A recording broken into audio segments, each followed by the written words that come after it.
రే ఏమైంది అర్జెంట్కి రమ్మన్నావు బాత్రూమ్ కూడా సగం సగం పోయినా వాసన చూడు అబ్బే నువ్వు నీ లవడాల జోకులు. ఏమైంది నీకు మొన్న చెప్పినా కదా మా ఓనర్ గారు నా శాలరీ పెంచుతా అని చెప్పిండని చెప్పి.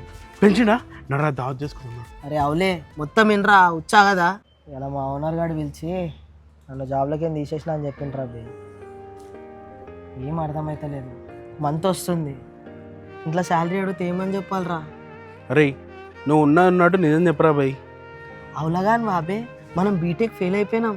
ఇంట్లో చూస్తేనేమో ఇన్ని పరిశ్రమలు ఉన్నాయి.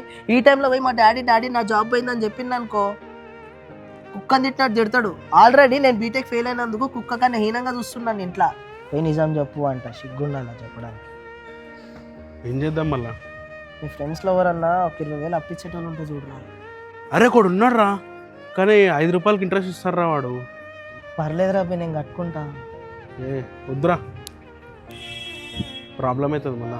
అరే నేను కట్టుకుంటా అని చెప్తున్నా కదా, నాకేం నొప్పి లేనప్పుడు నీకేమవుతుంది అడుగురా.